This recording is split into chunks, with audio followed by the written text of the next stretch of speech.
welcome to another episode of Sci-Fi Fantasy Saturday on New Year's Eve. I've done a couple episodes today. I might try to get in yet a third one, if you're lucky, if I have time. But this episode deals with fantasy. The other episode I talked about is dealing with sci-fi, Kilroy's Key 3 Sci-Fi. This one is Kilroy's Key 3 Fantasy, new to me in 2022. What is Kilroy's Key 3? Well, that's where I take, look at all the games I played in this edition of in 2022 and decide which are the top three, and then look at those top three from my point of view, which is presentation, operation, and value. And I'll put a link to that description or the video that kind of goes into that description down below. So what are the three that we're going to talk about today for fantasy? Well, before we even get to that, I need to talk about an honorable mention. I know I said I'd probably try to stay away from honorable mentions, but this one I have to talk about because it's Oath. It is it won the Charles S. Roberts Award for Best Sci-Fi Fantasy Game.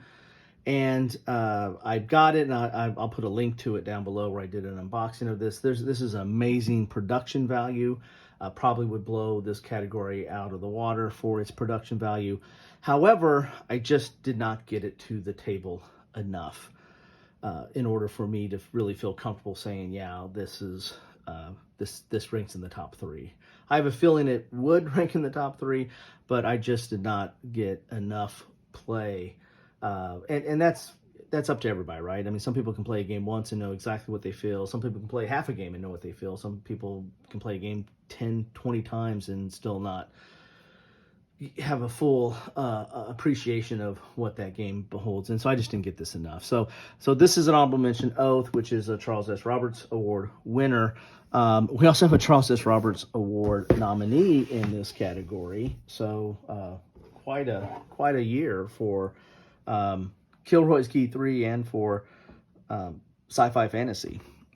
We have World of Warcraft, Wrath of the Lich King. This is another pandemic system. If you watch my sci-fi video, I talk about a pandemic system game there, and this one is another pandemic system. The IP in this case is the World of Warcraft world, and this is produced by Zima, like the other one, and in conjunction with Blizzard, which owns the rights to World of Warcraft. This was nominated for the Charles S. Roberts Award as well, but it lost out to Oath. The next one in my top three is Crystal Clans. This is produced by Plaid Hat Games, and I put a link to my unboxing and discussion of that, and I've also have more content on that because I think I did an after action report on that one as well. And the third one, which was kind of a snuck in at the last minute, is It's a Wonderful Kingdom. I finally got enough plays of that to feel that it's worthy of being in consideration here. This is basically offshoot of It's a Wonderful World. This game my family really loves playing. It plays up to 5, and I have a family of 5, so we play that quite a bit. It's a Wonderful Kingdom is a 2-player version, which is kind of weird. There's a lot of games now that play fine with 2 players. It's a Wonderful World plays fine with 2 players. I know, like Splendor plays fine with 2 players, but now there's versions of those games that are just for 2 players. Go figure. This one is a little bit different, though, in that this one adds a whole fantasy element to it. There are there's several different scenarios that where you can add in different monsters to take on, and you have to fight. And there's also quests that are involved in that game. So there's a little bit more of a fantasy element in this game, where and the gameplay itself changes up a little bit because the draft with 2 people is a little bit different on how you do the draft. It's a little bit more of a bluffing game in It's a Wonderful Kingdom. That's not as much as in It's a Wonderful World. So it is a different enough game from It's a Wonderful World, and it's 2-player only, and it has a fantasy element in there. So what do we want to talk about? My point of view. Well, as again, my point of view is P for presentation, O for operation, and V for value. Let's start with the presentation of the game, and let's start with It's a Wonderful Kingdom. Normally, I like to talk about the maps that are involved. There's no map in It's a Wonderful Kingdom. It really is a card game. This is the closest you get to a map.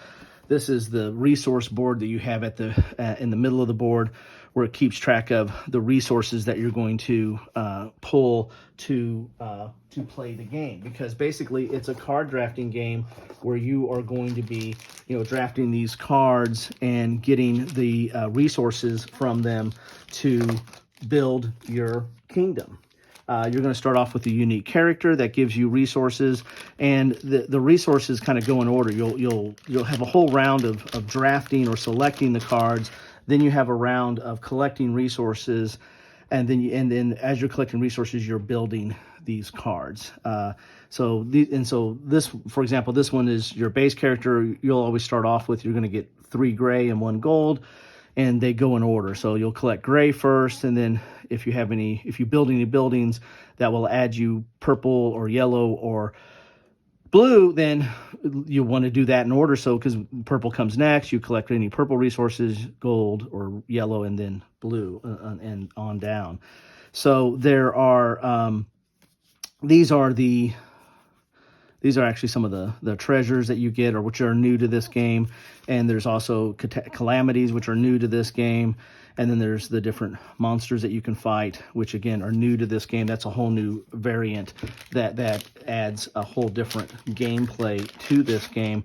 But the cards, when you build them, for example, building this card is going to take 2 purple and 3 yellow. When you build this, you're going to get 3 military soldiers. Now, those in the other game gave you victory points in It's Wonderful World. In this game, they really are used to fight, the opposition, the monsters or creatures, or like here, the giant rat. You need 3 to fight that. So that's where they come into play here. This one right here, this is going to just give you victory points. This here will give you, build this one, which takes 2 gray and 3 purple. It will give you 2 blue. So when blue comes around, so if you build it this turn, when it comes around to collect blue resources, you'll get 2 blue resources. And there's victory points that, there's cards that base on, like this one gives you 2 for every blue card you have in your tableau, and the like. So it's really a deck drafting or card drafting, tableau building, and with this version, little bit of bluffing goes involved with it as well. So the cards have really good art on them, as you can see. Gotta like the art that's on that. And other than that, the components the cards are the main component. You've got your resources, which are plastic cubes, which are fine, and you've got your military tokens, which are really thick, tokens. That to keep track of your different, military forces that you're going to get during the game. So, good production value, but really at its heart, a card game. Next, let's go to Crystal Clans, which is yet another card game. So, when we're talking about Crystal Clans, this is a 2-player game. This is the board, and basically you're trying to get these places of power. If you can control 2 of them, then you draw I can't remember if it's called a gem or a jewel, and if you get so many of those jewels or gems, you win the game. And so it's a very tactical game. This is the game board's always going to be set up this way. There's always 3 places of power that you're trying to control, and you're basically controlling that through cards. There's all kinds of different clans, and I've got a lot of the expansions for this as well. But like this is the Fire Clan, and it's that this is the game. It's all based on these cards that you that for your clan, that your forces that you're building out. So this tells you a little bit about what their signature move is for the Fire Clan, and then what cards are in that deck. But the cards have kind of multi-use. There's there's its attack and movement ability, but there's also the cards serve as a combat generator as well, or determiner, that you'll save a card back and play that, and then what card you play is going to trigger what symbols are on that come into play. And so the cards basically have a multi-use. And then when you build a troop of cards, when you build like a tableau of cards, like putting cards together, the top one takes the damage first, but the order of what the cards are comes into play during the game as well, because there's all kinds of special abilities that each of these cards or units have that come into play, either manipulating on the map board or where they are in the stack order or what have you. So a lot of unique abilities for each of these different cards. There's a lot of asymmetry in it's asymmetric gameplay, that each faction is totally different and plays different and interacts with the other factions in a very different manner. You get several factions in the base box, and there's a ton of expansions that are out for it that really adds into the gameplay. I mean, and these are clans that you just playing it once, you're not really going to figure out what the optimal play or efficiency is for that clan. You need to play that faction, multiple times to get a feel for how it plays, and how it plays against different factions. So I mean, like the Fire Clan versus the Feather Clan, you need 2 or 3 plays just to figure out what's a good optimal strategy there. But then someone brings in yet another clan, like the Fang Clan. Well, this is going to play different against that. And so there's a lot of replayability and a lot of different gameplay. As you saw, the art is fine on this. The way that the units are displayed out as far as their attributes and abilities is very clear, to see the numbers on it, and then the combat effect. It's fine. This is typical of a stone, a Plat Hat game, and the art is fine there. So decent production value. The map board is mounted, and is important because this game board, where these places of power are located and how you attack from your base, and being attacked at your base has some effects as well. So that is Crystal Clans. Very much a unique fantasy theme, but it's a 2-player skirmish game of sorts, but done with cards. Next, we turn to World of Warcraft, Wrath of the Lich King. As I said before, this was a Charles S. Roberts nominee, and this basically is kind of a quest game of sorts, where you're going on different quests in this fantasy world, in this World of Warcraft world, and trying to take out the Lich King, wherever the Lich King might be housed. And then at the end of the game, it's going to be in its Ice Crown Citadel at the end, that you have to take it out. But you're going to be playing one of numerous heroes. You're going to be going on quests that are put out here that are different and unique each game. And you have to, these are the heroes cards, but the quests are stuff that you have to complete by matching up these icons. You match them up with dice, or you match them up with your abilities, but you got to match up with these icons to complete these quests. And when you complete the quest, you get like an artifact that you can use for during the game to help you end up defeating the Lich King.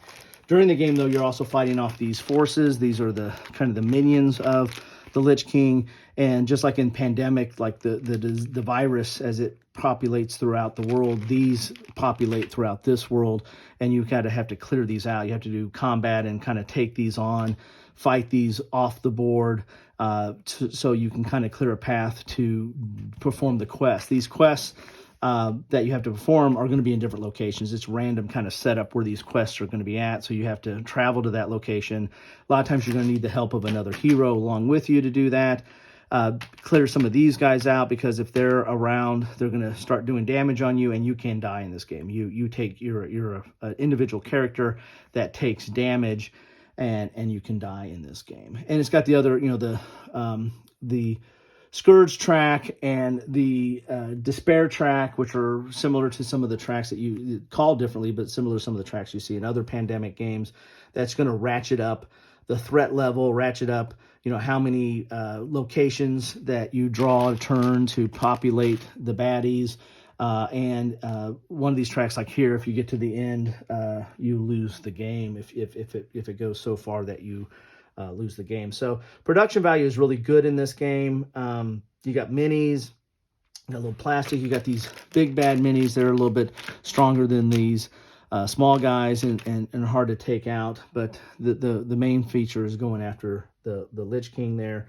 There's a lot of cards in the game that that you use to collect. Again, it's all pandemic games are somewhat of a select collection game. We're trying to collect a certain number of cards to, in this game, to complete quests. In other games, it's like to find the cure and the like. So production value is relatively high in this game. So let's hand out some keys. This is called Kilroy's Key 3.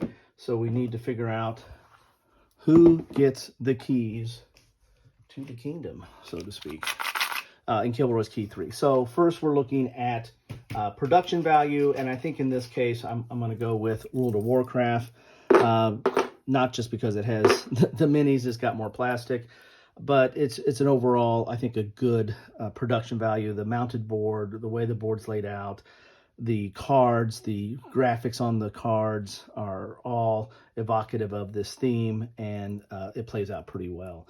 Next, I'm going to go with Crystal Clans because of the cards. It's really the way the cards are laid out. I mean, they're crisp, they're clear. There's special abilities on it you have to read. There's some small text on it, but that's the nature of this game. There's going to be a lot of special abilities and the like. It also has a mounted board as well, but it's predominantly a card game, which brings us to one key for It's a Wonderful Kingdom, which is predominantly a card game as well. And the art on it, I do like the art and how it's laid out, but it's kind of the bare minimum of what you can do for a card game. I mean, this is pretty close. I mean, I could go with I could switch places with Crystal Clans and It's a Wonderful Kingdom relatively easy. I think the clear production value goes to World of Warcraft. Next, we're talking about the rule set. There's It's a Wonderful Kingdom, there's Crystal Clans, and there's World of Warcraft. In this case, I'm going to go with what was the most difficult rules to get through. It's a Wonderful Kingdom just was, for some reason, was a little bit more head scratchy.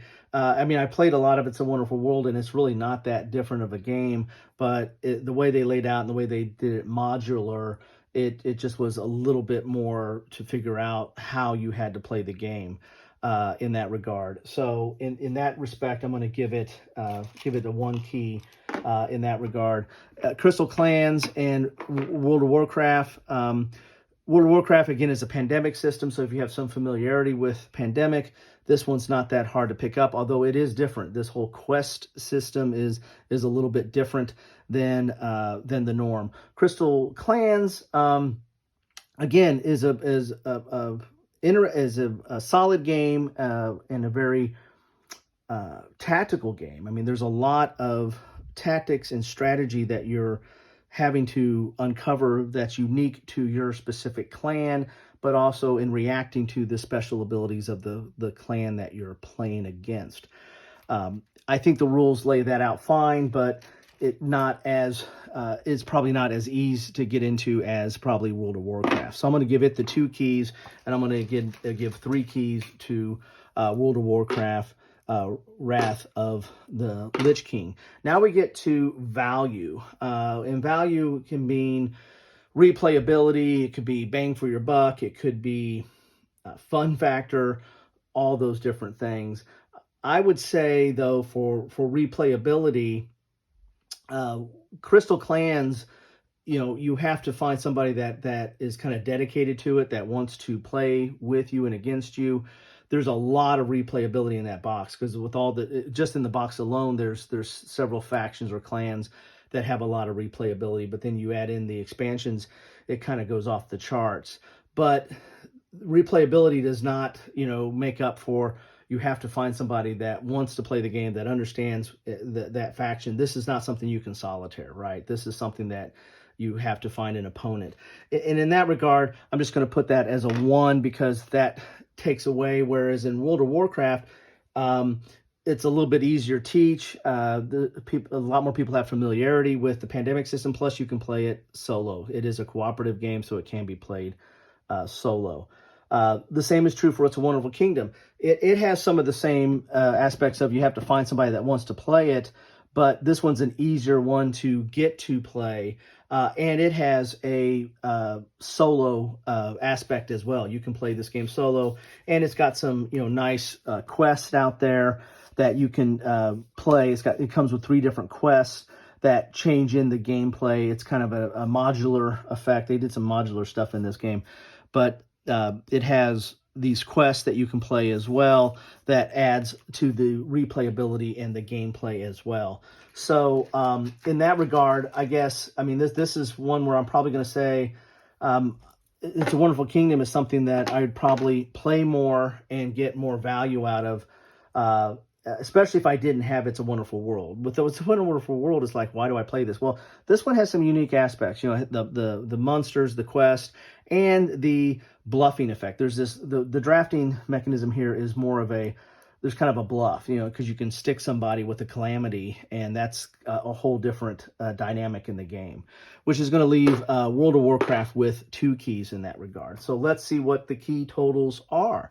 World of Warcraft has 1, 2, 3, 4, 5, 6, 7, 8.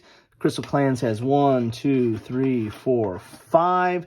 And It's a Wonderful Kingdom has 1, 2, 3, 4, 5. So World of Warcraft, the Charles S. Roberts nominee for Best Sci-Fi Fantasy Game, wins out over Crystal Clans and It's a Wonderful Kingdom. However, you can't lose with any one of these 3. If you like the World of Warcraft IP and you like the pandemic system and you like kind of that quest feel, this is a good game to get. If you want to get into a crunchy tactical game where it's kind of a skirmish type game where you're going up against, actually skirmish is probably not the right word. This is almost chess-like in that you're really playing on a set board that has key positions, and you're constantly maneuvering your forces to take over those positions. So almost like a chess-like game, but very deep strategy here. And if you want something that's relatively easy to get to the table,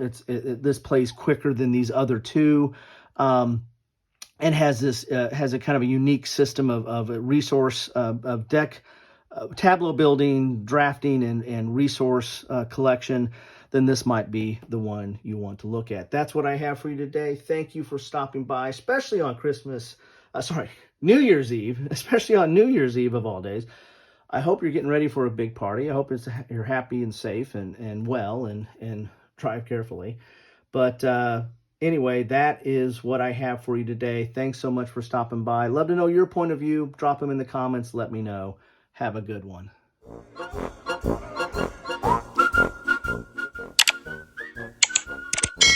Thanks for watching.